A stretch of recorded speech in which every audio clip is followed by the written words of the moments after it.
Bonjour à vous très chers. Aujourd'hui, nous allons voir comment installer une application sous Manjaro Linux.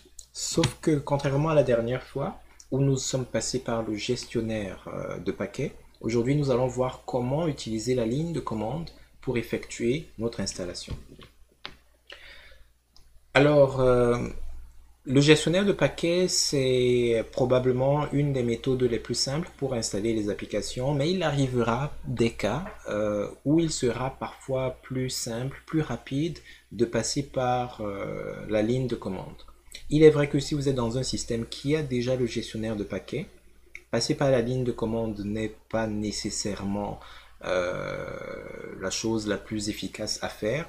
Mais disons par exemple que euh, vous avez vu un tutoriel en ligne et puis le tutoriel vous a donné un ensemble de commandes qui permet directement d'avoir l'installation de votre application.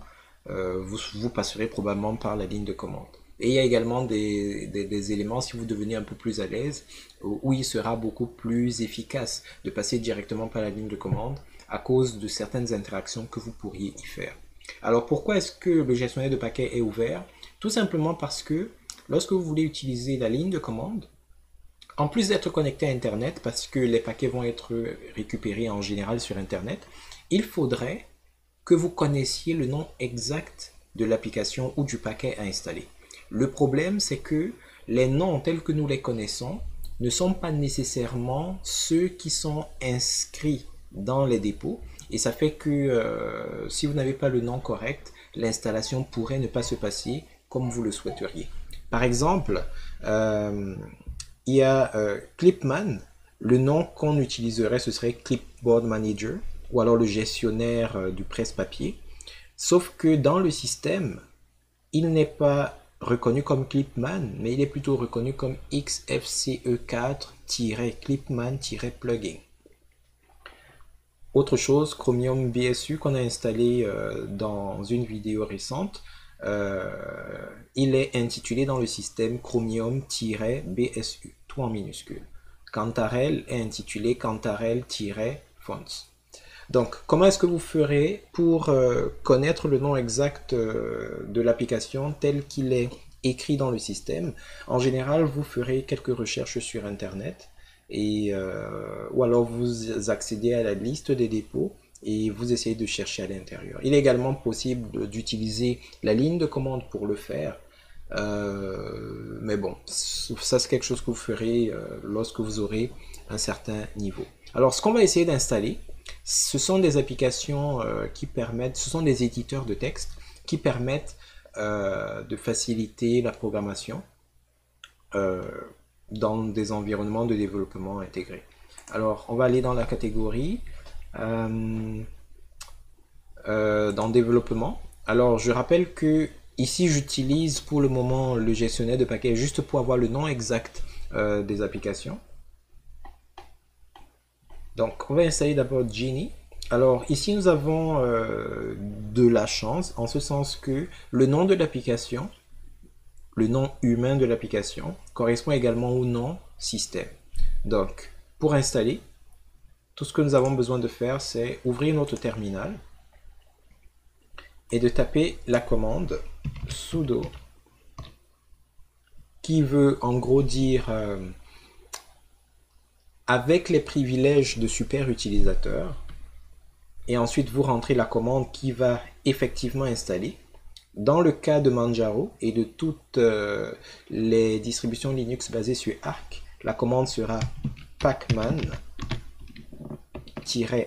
majuscule suivi du nom du paquet. Dans notre cas, c'est Geny, G-E-A-N-Y. Et l'on valide. Si le mot de passe vous est demandé, vous rentrez fièrement votre mot de passe et vous validez.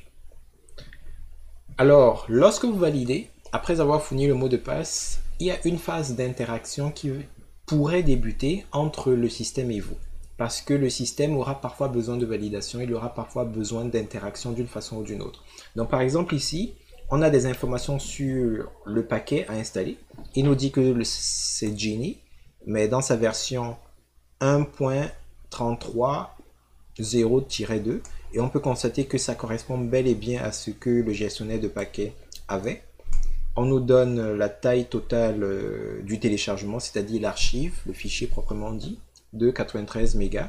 Et une fois que ça va être installé, déployé, ça prendra 10 mégas, à peu près 11 mégas sur notre système. Voulons-nous procéder à l'installation, oui ou non? Alors, on va dire oui, et on valide.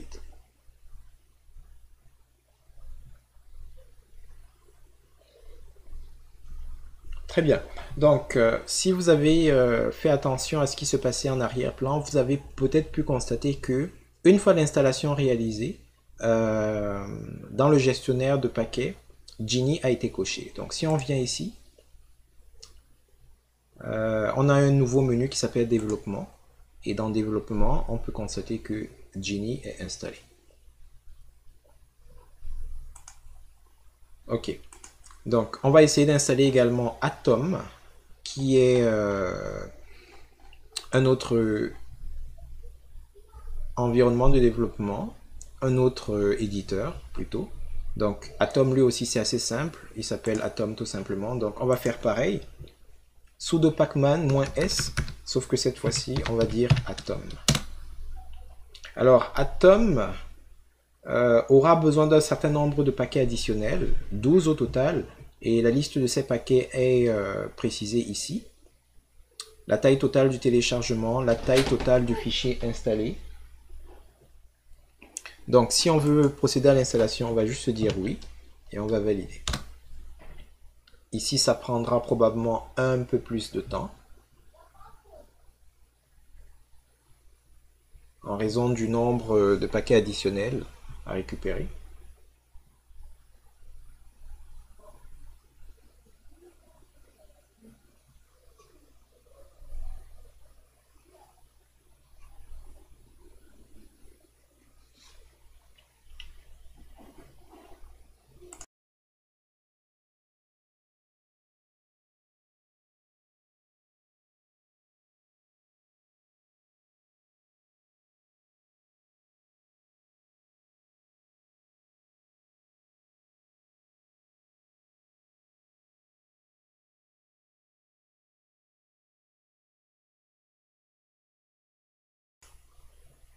Alors, pendant que le programme est en train de s'installer, nous allons essayer d'installer une autre application qui, elle, a un nom complètement différent. Regardons au niveau des jeux. Si on peut trouver, par exemple, Blobby Volley 2. Alors, vous pouvez constater que le nom humain, c'est Blobby Volley 2, sauf que le nom système, c'est Blob 2BBY2, tout simplement. Donc, on va essayer d'installer cette application par la suite, Blobby 2. Donc pendant ce temps, notre système continue de s'installer. Il a fini d'installer les éléments complémentaires, disons. Et maintenant, il a fini avec Atom. Donc si on vient ici, dans la section développement, on peut constater qu'Atom est là. Electron faisait partie du deal, disons comme ça. Il a été installé aussi en même temps. Donc allons-y avec notre Blobby Volley. Donc sudo pacman-s, c'était blob BBY2, je pense. On va valider. Alors ici, deux paquets à installer. Blobby et puis fs. Taille totale de téléchargement 1,79. Taille totale installée 5,3. Alors oui, on veut installer, on valide. Et c'est terminé. Allons vérifier. Au niveau des jeux, nous avons bien Blobby Volley 2. Et notre jeu est bel et bien installé. Voilà qui conclut donc notre série sur l'installation des applications en passant par la ligne de commande, particulièrement sous Manjaro Linux. Bien entendu, la commande pacman-s va être remplacée par d'autres commandes si vous êtes sur des systèmes qui ne sont pas basés sur Arch Linux. Et on aura l'occasion peut-être de le voir dans des vidéos prochaines. Merci.